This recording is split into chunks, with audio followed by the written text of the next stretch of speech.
Dieu fait homme, humilié, donnant sa vie pour des pécheurs.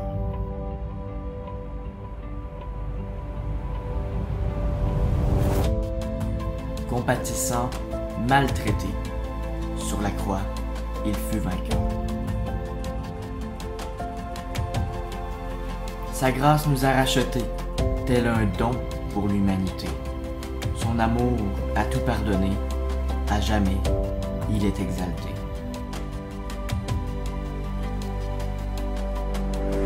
Il est venu sauver ceux qui étaient perdus, mais ils l'ont cloué au calvaire.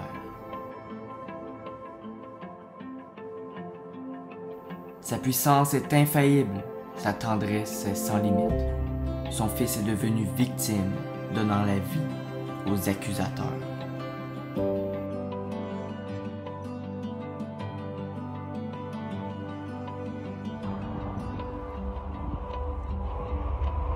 Mais à tous ceux qui l'ont reçu, à ceux qui croient en son nom, il a donné le pouvoir de devenir enfants de Dieu.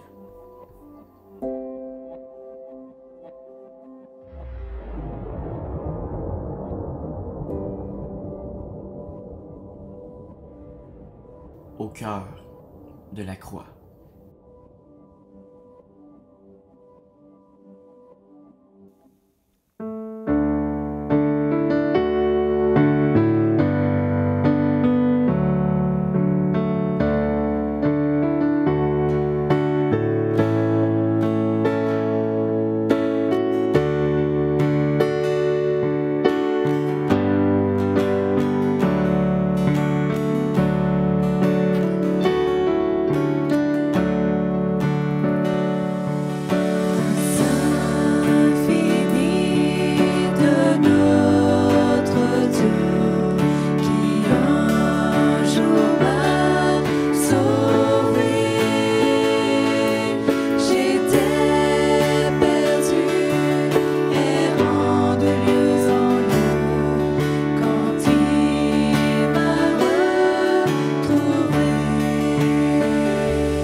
Sur le mont du Calvaire, il était une croix où Jésus souffrit tant de douleur.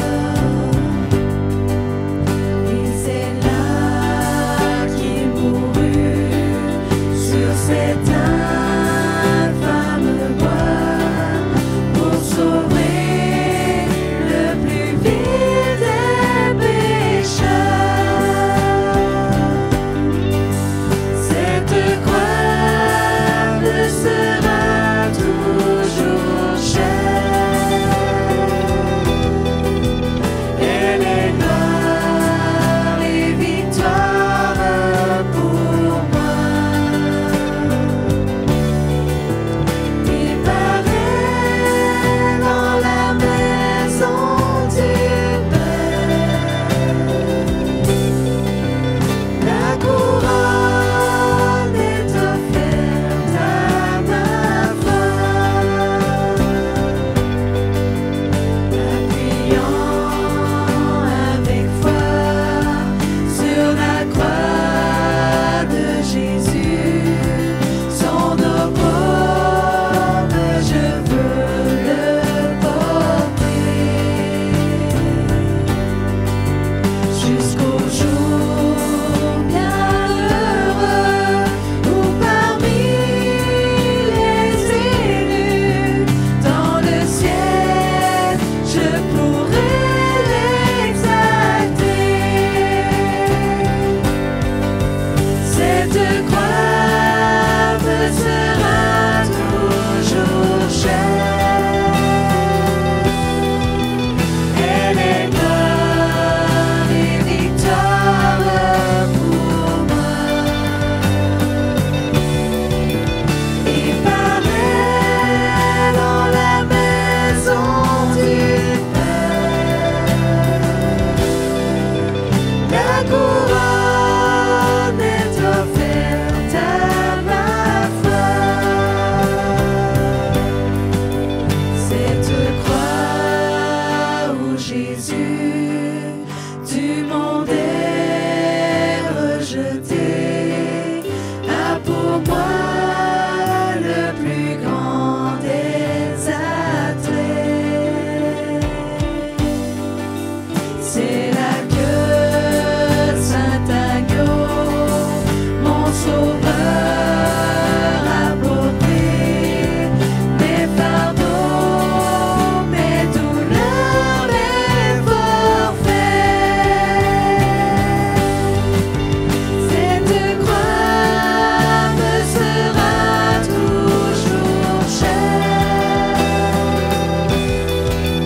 Elle est gloire et victoire pour moi. Il paraît dans la maison du Père, la couronne est offerte à ma foi. Il paraît dans la maison du Père, la couronne est offerte à ma foi.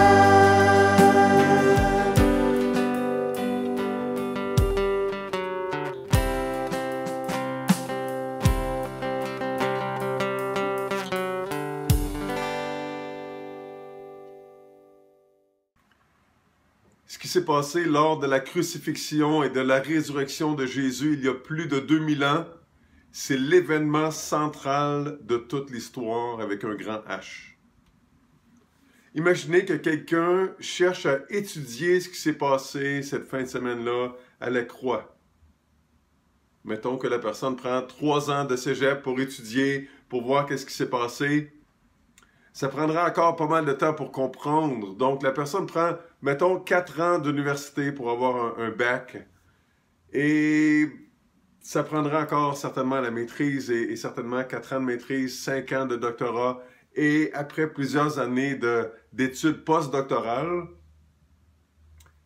la personne ne comprendrait pas encore tout ce qui s'est passé à la croix. Ça nous dépasse, c'est trop grand. Ça fait plus de 27 ans que je réfléchis à ce qui s'est passé à la croix, à la résurrection du Seigneur Jésus, puis je n'ai pas l'impression d'avoir effleuré la surface encore. Et quand je dis ça, c'est pas pour essayer de vous intimider, c'est seulement pour souligner que ce qui s'est passé à la croix, c'est quelque chose de très grand qui nous dépasse complètement. Quelque chose qui est plus grand que nous. Quelque chose de gros. Mais Dieu merci, c'est en même temps quelque chose de simple que même un petit enfant peut comprendre. On dit souvent que le fameux passage de Jean 3,16, c'est un résumé de toute la Bible. Et ça dit « Car Dieu a tant aimé le monde, qu'il a donné son Fils unique, afin que quiconque croit en lui ne périsse point, mais qu'il ait la vie éternelle. » C'est le contexte qui nous aide à comprendre ce qui s'est passé à la croix, qui nous aide à comprendre le texte qu'on va placer devant nos yeux aujourd'hui. Les trois personnes de la Trinité, le Dieu en trois personnes, les trois personnes étaient dans une relation d'amour parfaite. Excusez. Dans une relation d'amour parfaite et ils ont décidé d'étendre cette relation d'amour-là à leur créature. Donc, de multiplier leur amour. Et le péché est entré dans le monde et a changé la nature de cette relation-là, mais pas le désir de Dieu d'être en relation avec ses créatures dans une relation d'amour, une relation éternelle. Donc, Dieu le Père a envoyé son Fils Jésus et en fait, ce qu'on voit dans les Écritures, c'est que Dieu le Fils, c'est que Jésus s'est porté lui-même volontaire. Il était prêt à faire ça. Par amour pour nous, par amour pour son Père, pour la gloire de son Père. Et Jésus est né, il a pris un corps humain, il a vécu la vie parfaite que nous, on ne pouvait pas vivre. Il n'a pas connu le péché comme nous, donc il n'a pas connu cette séparation-là de Dieu comme nous à cause du péché et il s'est retrouvé sur une croix. Pourquoi est-ce que Jésus s'est retrouvé sur la croix? Parce qu'il a été rejeté par les hommes, parce que les hommes étaient jaloux de lui, parce que les hommes ont voulu l'éliminer. Certainement, mais surtout, Jésus est allé à la croix parce que c'était ça son plan. C'était son plan de mourir à la place des pécheurs par amour. Et si vous avez votre Bible avec vous, ou votre téléphone, ou votre bidule quelconque, je vous invite à tourner dans l'Évangile de Marc au chapitre 15. Marc, chapitre 15. Au verset 33. Donc Jésus sur la croix, la 6e heure, midi, la 6e heure étant venue, il y eut des ténèbres sur toute la terre jusqu'à la 9e heure, jusqu'à 3 heures de l'après-midi. Et à la 9e heure, Jésus s'écria d'une voix forte, « Éloi, Éloi, lama sabachthani » ce qui signifie « Mon Dieu, pourquoi m'as-tu abandonné » Quelques-uns de ceux qui étaient là l'ayant entendu dire, « Voici, il appelle Élie. » Et l'un d'eux courut remplir une éponge de vinaigre et, l'ayant fixé à un roseau, lui donna à boire. Et lui donna à boire en disant, « Laissez, voyons si Élie viendra le descendre. » Mais Jésus, ayant poussé un grand cri, expira. Le voile du temple se déchira en deux depuis le haut jusqu'en bas. Le centenier qui était en face de Jésus, voyant qu'il avait expiré de la sorte, dit, « Assurément, cet homme était le Fils de Dieu. » J'aimerais souligner 3 vérités au sujet de la croix. Premièrement, à la croix, par amour, Jésus est mort pour le péché. « Mon Dieu, pourquoi m'as-tu abandonné? » Alors que Jésus est en train de mourir, il cite le psaume 22. Il dit « Mon Dieu ». Lui qui a toujours été très près du Père, dans une relation intime avec le Père, c'est la première fois dans ce qu'on sait que Jésus appelle Dieu « Mon Dieu », de manière si impersonnelle. Il s'est senti séparé de Dieu, abandonné par le Père alors qu'il portait les péchés du monde. Jésus, dans toute l'histoire, n'a jamais connu ça. Depuis toute l'éternité. L'épître de Paul aux Galates dit que Jésus est devenu malédiction pour nous. Galates 3, verset 13. Et c'est très certainement la plus grande souffrance que Jésus a endurée à cause de nos péchés. Le sentiment d'être abandonné de son Père alors qu'il portait nos péchés. Quelqu'un a dit, nous n'arriverons jamais à comprendre le fardeau qu'a porté Jésus, un fardeau plus lourd que 10 000 croix, et qui l'a fait pousser ce grand cri d'abandon. Récemment, dans une rencontre de prière, on a vu dans Ésaïe 53 le portrait de Jésus crucifié que le prophète Ésaïe a brossé plus de 600 ans avant la croix.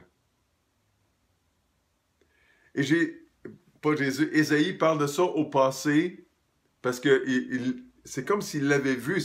Puis c'est comme si c'est quelque chose qui était tellement certain qu'il allait arriver qu'il en parle au passé. Et Ésaïe, dans le chapitre 53, vous pourrez aller voir, il dit que Jésus a été méprisé et abandonné, dédaigné, que Jésus a été chargé de nos douleurs, que Jésus a été puni, qu'il a été frappé de Dieu, humilié, blessé pour nos péchés, brisé pour nos iniquités, châtié pour que nous puissions avoir la paix, meurtri pour que nous puissions être guéris, maltraité, opprimé, enlevé par l'angoisse et le châtiment, retranché, frappé, brisé par l'Éternel, mis au nombre des malfaiteurs. Et Jésus a fait ça pour moi. Et Jésus a fait ça pour toi. Pense au pire des péchés, et Jésus est mort pour ce péché-là aussi. C'était déjà dans son plan longtemps avant la croix. C'est tout un plan. C'est tout un sacrifice. C'est tout un Dieu. Tout un Dieu. Alors tu penses peut-être que tu as trop péché, tu as péché trop souvent pour être pardonné? Non. Tu penses peut-être que tu as commis un péché qui est trop grand pour être pardonné? Non. Le sacrifice de la croix est plus grand que le plus grand des péchés. Il est plus grand que l'ensemble des péchés. C'est le sacrifice de Dieu lui-même, de Jésus, le Fils de Dieu, qui s'est offert en sacrifice. Nos péchés nous séparaient du Dieu saint. C'était un obstacle qui nous empêchait d'aller vers Dieu. Comme le voile du temple faisait obstacle entre le lieu saint et le lieu très saint, la présence de Dieu. Donc la deuxième chose que la croix nous dit, c'est qu'à la croix, par amour, Jésus nous a donné accès à Dieu. On a lu dans Marc 15 au verset 37 et 38, « Mais Jésus ayant poussé un grand cri, expira, il est mort. Et le voile du temple se déchira en deux depuis le haut jusqu'en bas. »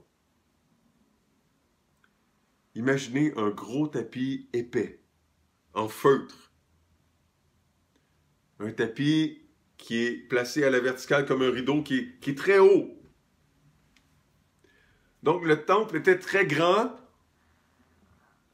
On parle de environ 40 coudées, 18 mètres, environ 60 pieds.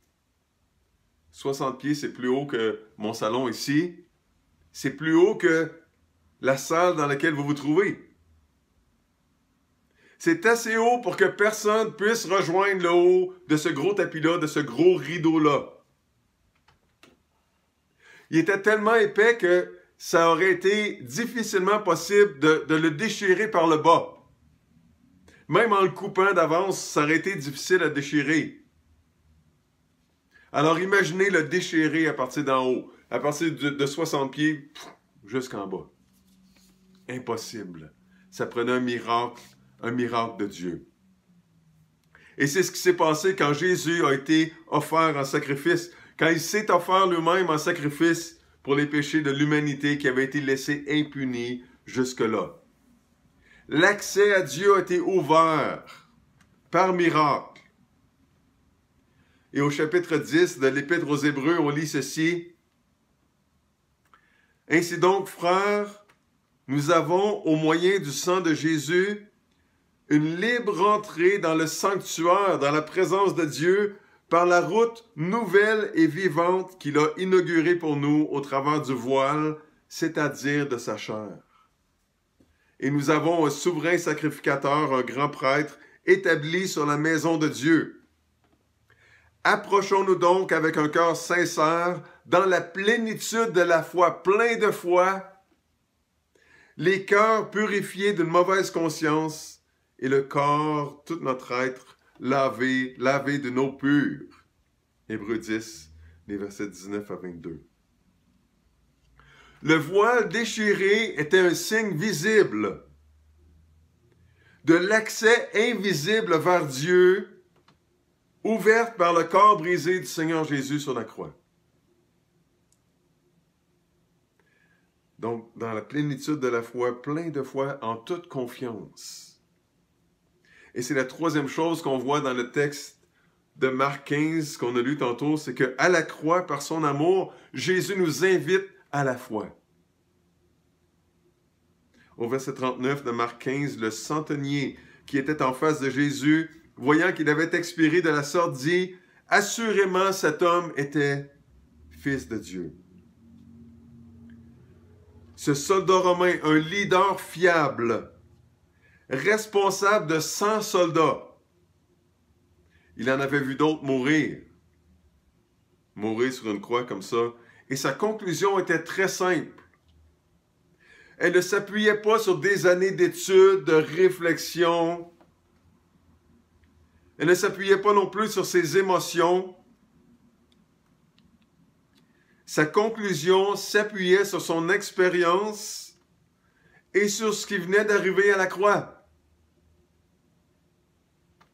Le soldat a cru que Jésus était le Fils de Dieu, point. Rien d'autre. Es-tu prêt à dire ça? Es-tu prêt à reprendre ces paroles? Assurément, j'en suis certain, j'en suis convaincu, vrai comme je suis là. Je sais hors de tout doute que cet homme était le Fils de Dieu. Es-tu prêt à dire ça? Parce que la croix doit susciter une réaction. Elle demande une réaction, elle demande une prise de position. Est-ce que tu crois ça? Est-ce que tu crois que Jésus a porté tes péchés?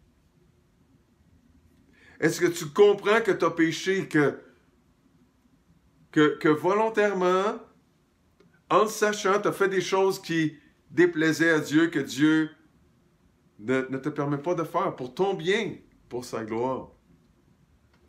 Est-ce que tu as, par mégarde, oublié de faire des choses que tu savais que Dieu voulait de toi, ou même par ignorance? Est-ce que tu crois donc que Jésus a vraiment porté tes péchés à la croix? Est-ce que tu crois que Jésus a payé le prix de tes péchés et que tu peux maintenant entrer en relation avec lui, en relation avec le Père, parce que ce qui te bloquait, le péché, a été détruit? Est-ce que tu as déjà réagi comme le centurion? Est-ce que tu as déjà dit à Dieu, je comprends pas tout ce qui s'est passé à la croix, mais je crois, hors de tout doute, que Jésus est le Fils de Dieu. Parce que si c'est vrai, si tu crois vraiment ça, ça veut dire que l'impossible peut devenir possible. Nous débarrasser de nos péchés nous-mêmes, c'est impossible. Gagner la faveur de Dieu et devenir assez saint pour se présenter devant lui sans péché, c'est impossible. Mais Jésus peut et veut nous laver de nos péchés et nous donner accès à Dieu pour qu'on puisse entrer dans une relation avec lui par la foi, dans une nouvelle vie, une vie de ressuscité. Et c'est ça qu'on va voir dimanche à Pâques, alors qu'on va célébrer la résurrection de Jésus. Ce qui m'a convaincu un jour de faire le saut dans une relation avec Dieu, c'est que c'est accessible à n'importe qui. On ne peut pas tout comprendre, mais on peut tous en bénéficier, en faire l'expérience. Mon grand-père se vantait d'être un violonneux, pas un violoniste, un violonneux. Il enregistrait des reels sur des cassettes pour les apprendre ou pour les donner à d'autres pour que les autres puissent les apprendre. Et quand les CD sont sortis, il n'aimait pas trop ça, les CD, parce qu'il disait qu'il ne comprenait pas comment ça marchait. En réalité, il savait comment utiliser des cassettes, il savait comment faire de la musique avec des cassettes, mais il ne comprenait pas vraiment comment ça marchait, les cassettes. Moi non plus, d'ailleurs. Et je ne comprends pas comment ça marche un CD, je suis capable de m'en servir. Je me sers de ma voiture, je ne comprends pas ce qui se passe en dessous du capot. Je me sers de mon ordinateur, je ne comprends pas tout ce qui se passe là-dedans, mais je suis capable de m'en servir. C.S. Lewis a dit quelque chose qui ressemblait à ceci. Il a dit, on ne comprendra jamais tout ce qui s'est passé à la croix parce que c'est trop gros. La seule manière de comprendre un peu ce qui s'est passé à la croix, c'est de le vivre. Et ça m'a convaincu. J'ai placé ma foi, ma confiance dans la mort et dans la résurrection de Jésus et j'ai commencé à vivre le pardon de mes péchés. J'ai commencé à vivre maintenant la nouvelle vie que Jésus m'offrait. Est-ce que je comprends maintenant tout ce qui s'est passé à la croix? Non. Mais je le comprends un peu en le vivant. Et c'est ce que tu peux faire aussi aujourd'hui, si tu veux. Alors j'aimerais ça, pour les prochaines minutes, vous inviter à vous recueillir, à fermer vos yeux. Et peut-être que maintenant, tu es prêt, tu es juste mûr à placer ta confiance en Jésus. Et si c'est ça, pour différentes raisons, tu es juste prêt. C'est juste clair, plus que jamais aujourd'hui. Tu peux lui dire maintenant dans le silence de ton cœur, il va comprendre. Tu peux parler directement à Dieu, même si c'est un petit peu bizarre. Tu peux lui dire dans tes mots, Dieu, je comprends pas tout, mais je comprends que je suis un pécheur, que je suis pécheresse, et que mes péchés me séparent de toi, que mes péchés méritent d'être punis. Je comprends pas tout. Je comprends pas tout ce que tu m'offres, mais j'ai hâte de le découvrir en suivant Jésus, en lisant ta parole, en me laissant accompagner, en me laissant aimer par toi et par les gens que tu places autour de moi ici. Merci de me pardonner. Merci de m'accueillir. Merci pour les beaux plans que tu as pour moi.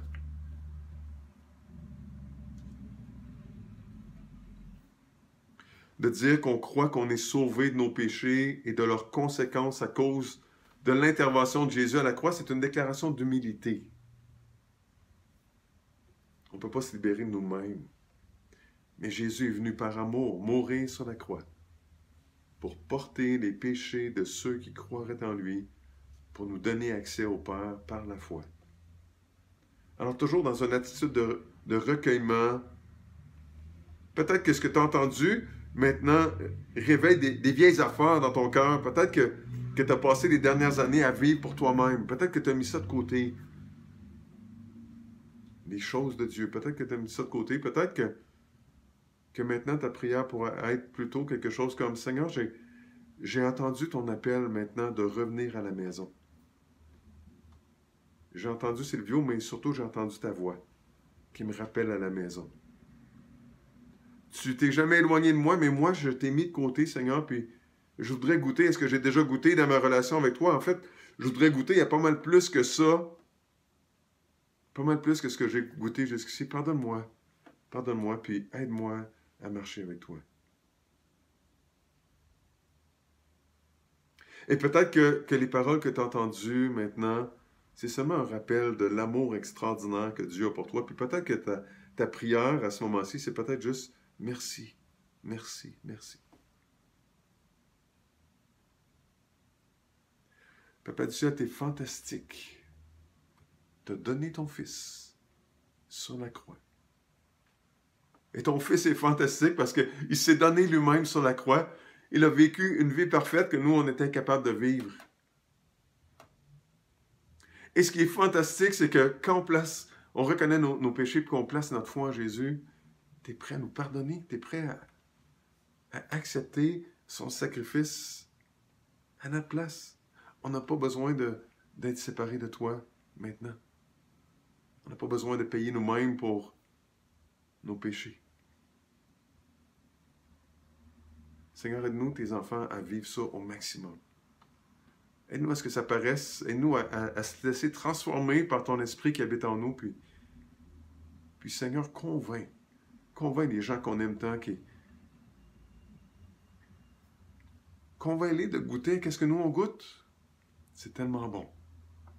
Et Seigneur, alors que nous, on jouit de notre relation avec toi, permets que ça puisse leur donner goût aussi.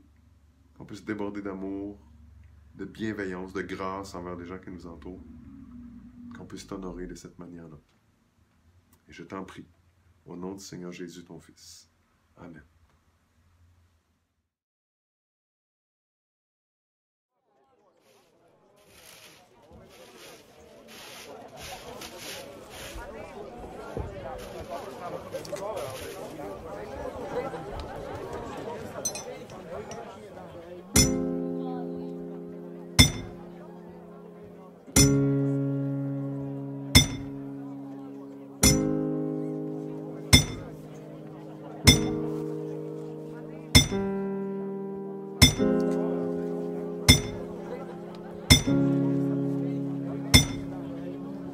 Allô?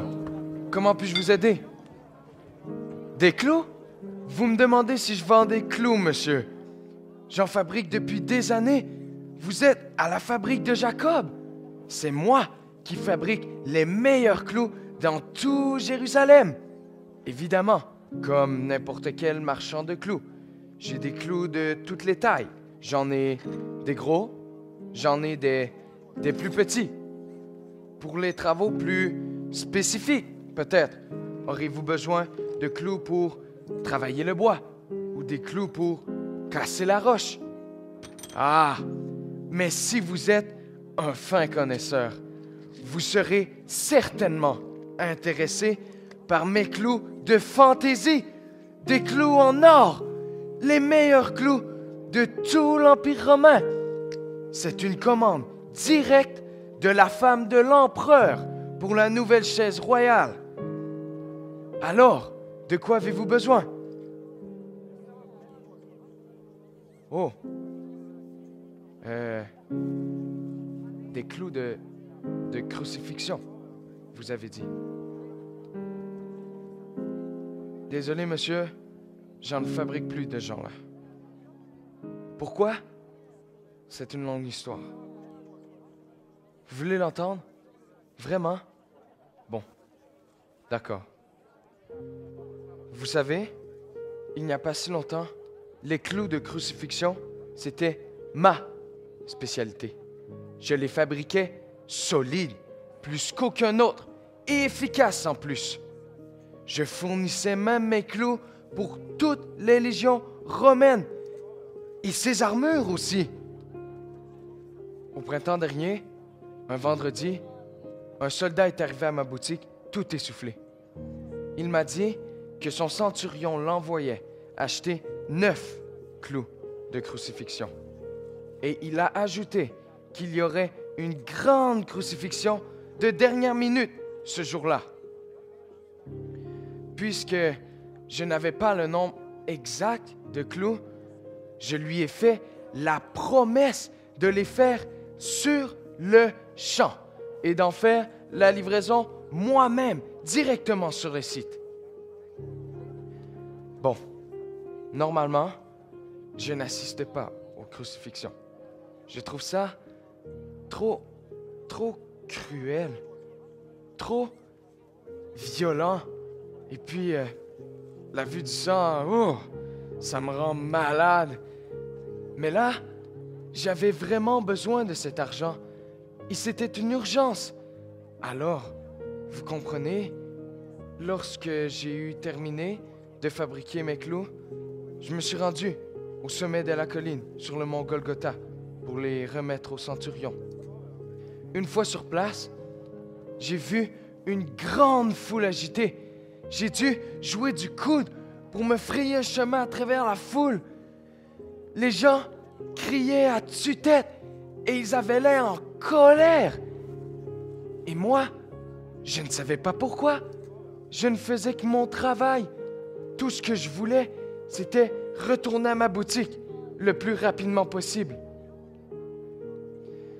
Après plusieurs minutes, j'ai aperçu le centurion au sommet de la colline et je me suis approché pour lui remettre les clous.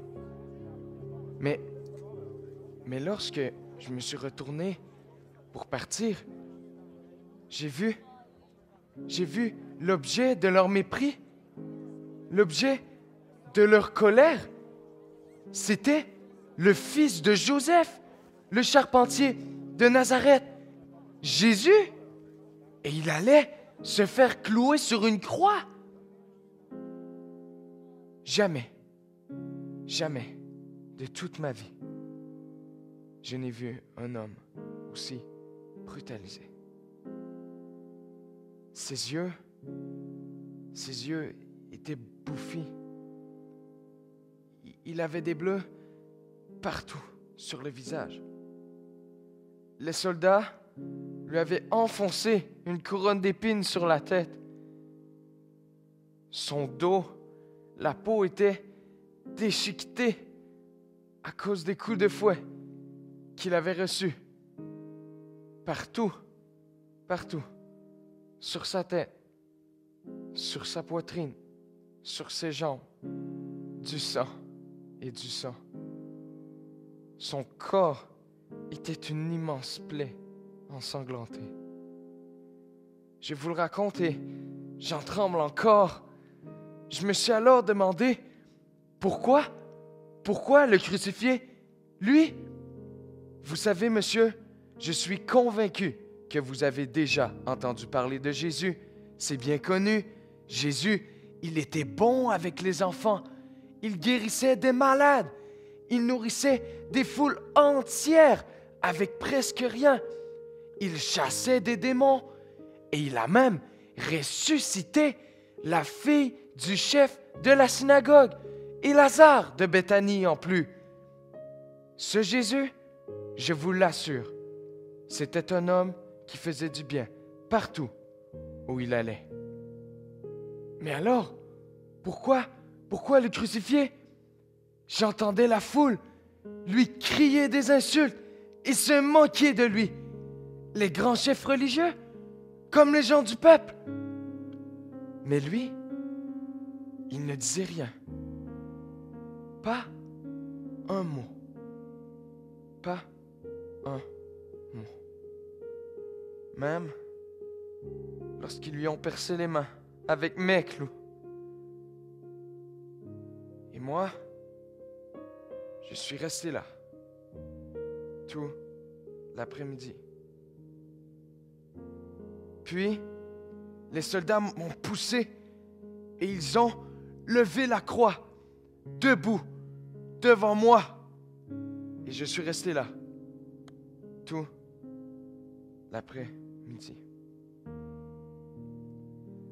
À la fin, Jésus a ouvert la bouche. Mais avant, il a regardé la foule, ceux qui l'avaient insulté et torturé, ceux qui lui avaient craché au visage, ceux qui l'avaient renié et ceux qui l'avaient percé avec mes clous. Et Et il m'a regardé aussi. Et il a dit, Père, pardonne-leur, car ils ne savent ce qu'ils font. tout à coup, je me suis senti comme si quelqu'un venait de me donner un coup de poing en pleine poitrine. J'avais mal, ici au cœur. C'était trop. Je suis alors tombé à genoux. Ça criait dans ma tête. Ça criait.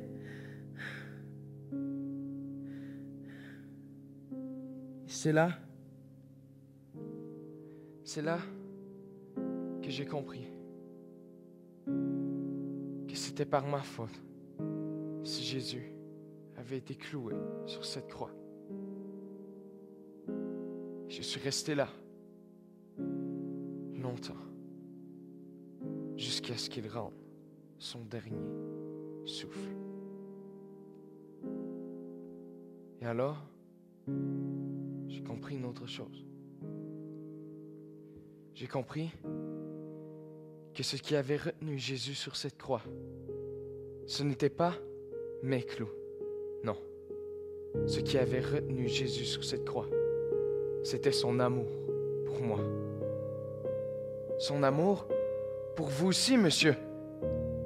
Alors, maintenant, vous comprenez pourquoi je n'en fabrique plus des clous de crucifixion.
Richesse du monde.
cher, je considère comme une perte afin de te connaître.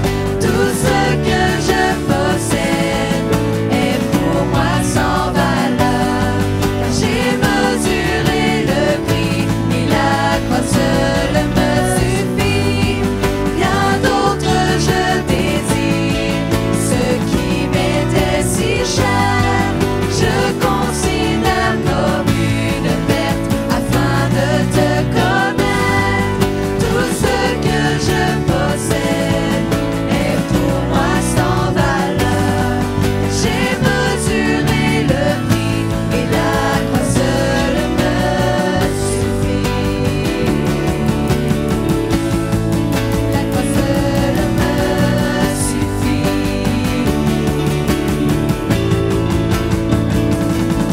La croix, le dernier mot. La croix, le dernier mot. Il change à la mort en vie éternelle. La croix, le dernier mot. La croix, le dernier mot. La croix, le dernier mot. Il change à la mort en vie éternelle. La croix, le dernier mot.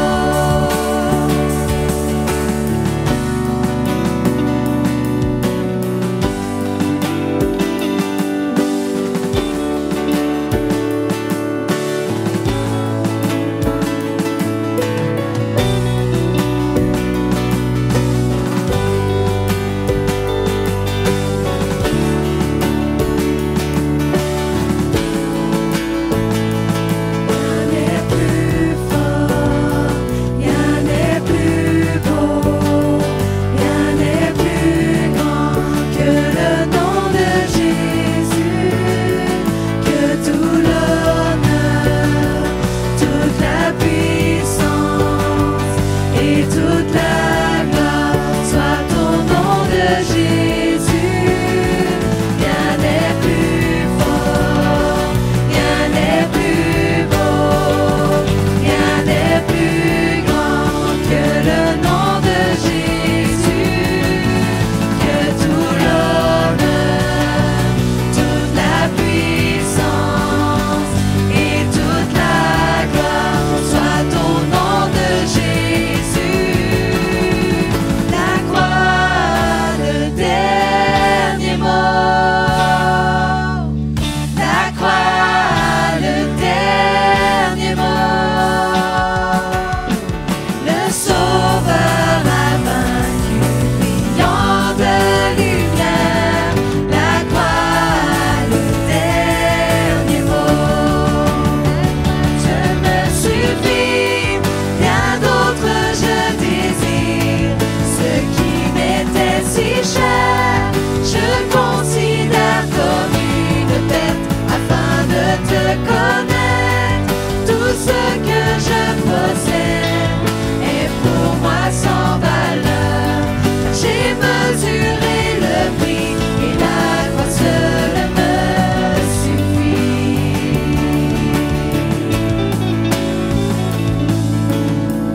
Ce sont nos souffrances qu'il nous a portées. C'est de nos douleurs qu'il s'est chargé. Il a lui-même porté nos péchés en son corps sur le bois, afin que, morts au péché, nous vivrons. Le message de la croix est une puissance de Dieu. Père, on te loue pour qui tu es et pour ce que tu as fait pour nous sur la croix, qu'à chaque jour on puisse se rappeler de ce que tu as fait pour nous et qu'on puisse se souvenir que la croix aura le dernier mot, que tu auras le dernier mot.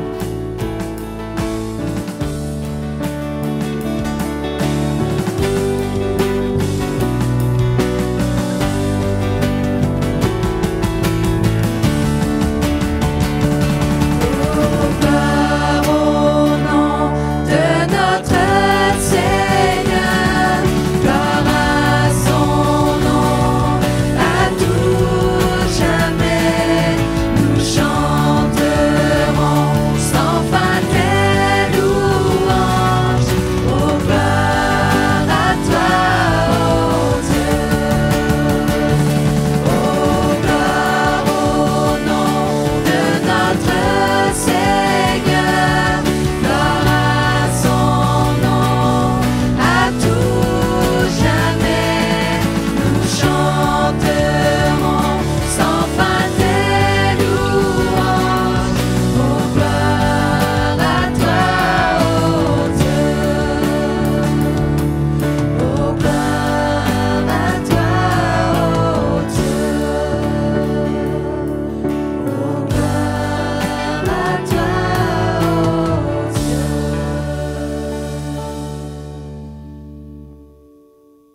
l'obscurité.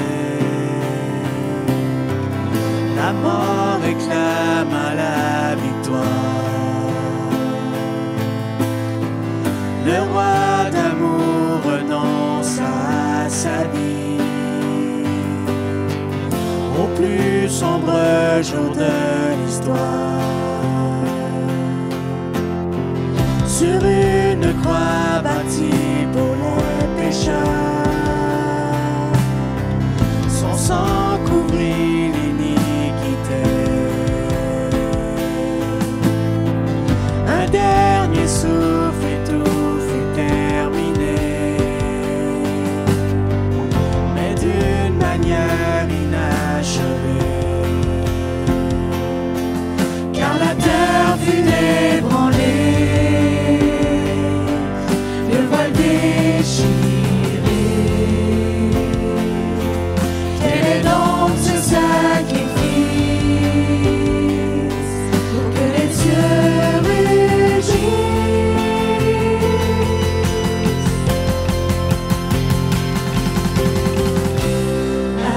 Acclamons Jésus, le roi du ciel et de la terre. Acclamons Jésus, puissant sauveur de l'univers.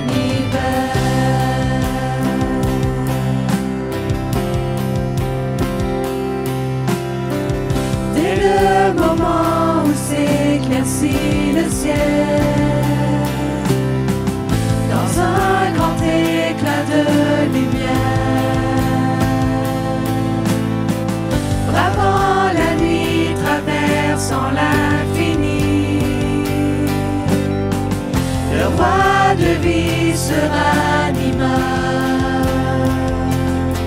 Depuis le froid tombeau où il fut posé, un miraculeux souffle nous a transformés.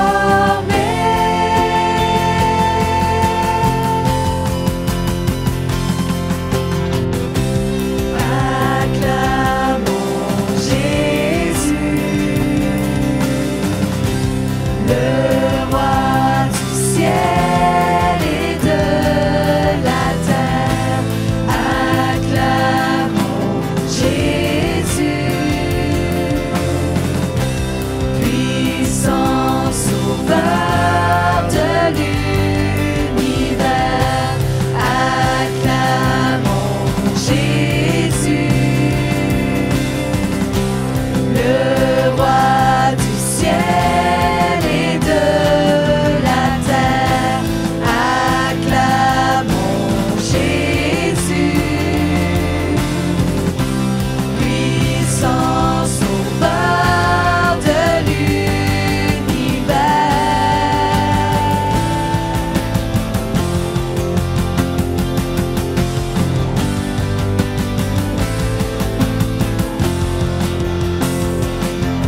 Que tout genou fléchisse devant le roi des rois, que toute bouche confesse qu'il est Seigneur. Levons nos voix, oui, avec les anges des cieux, chantons gloire.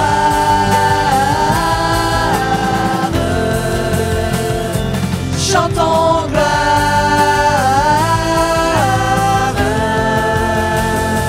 Chantons gloire.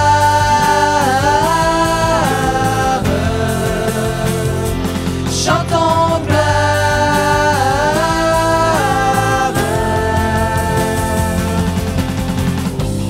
Hey, ho, que le roi de gloire fasse son entrée. Hey, ho, que le roi de gloire fasse son entrée. Hey, ho, que le roi de gloire fasse son entrée. Hey, ho, que le roi de gloire fasse son entrée.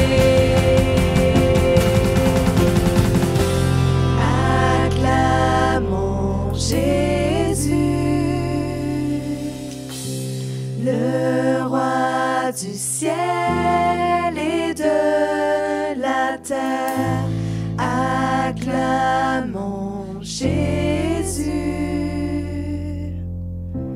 puissant sauveur de l'univers.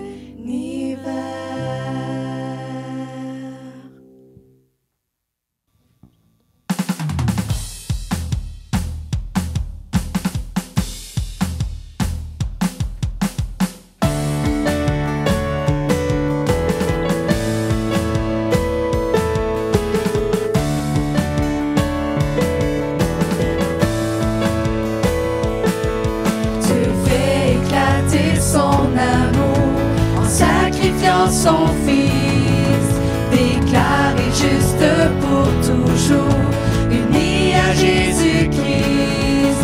Nous sommes les enfants du Seigneur, sa grâce nous libère. Plus d'esclavage, plus de peur, nous crions Abba Père.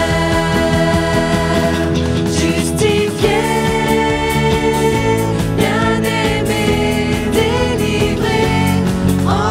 jamais condamné, héritier par le Père adopté, scellé pour l'éternité.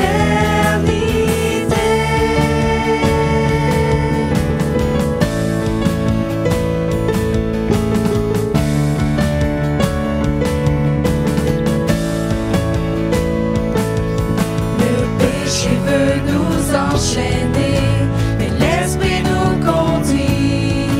Quand nous ne savons que prier, il exprime nos cris. Luttons avec persévérance, l'Esprit nous renouvelle. Souffrons alors dans l'espérance de la vie éternelle. Justifiés,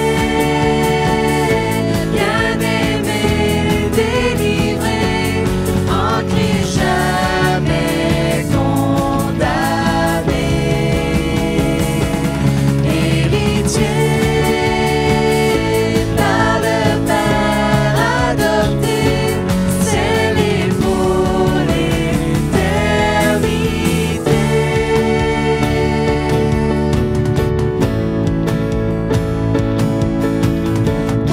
Qui pourrait nous accuser?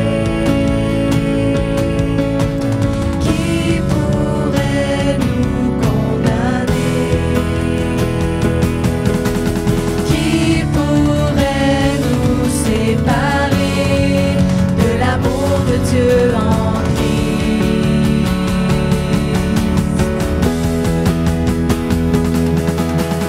Qui pourrait nous accuser? Qui pourrait nous condamner? Qui pourrait nous séparer de l'amour de Dieu en Christ?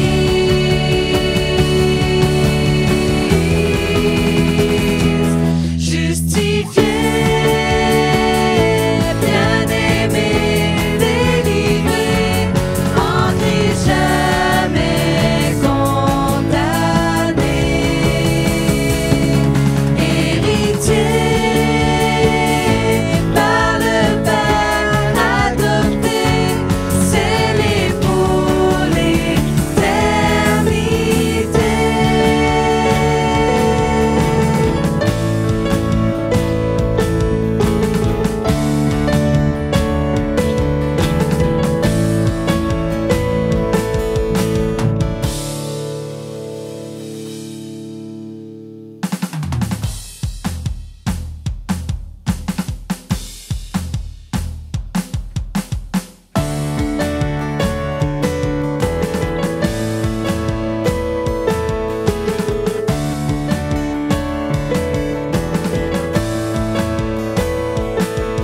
Tu fais éclater son amour en sacrifiant son Fils, déclaré juste pour toujours, unis à Jésus-Christ.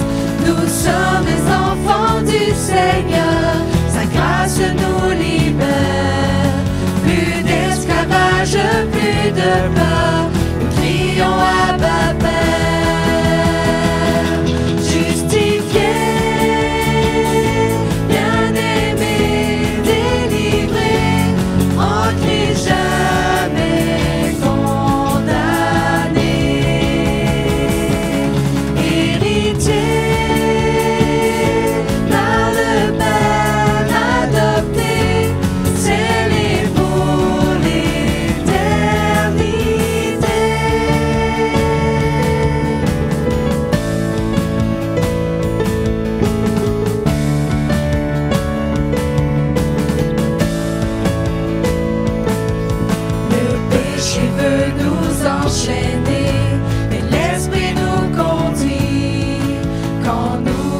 n'avons que prier.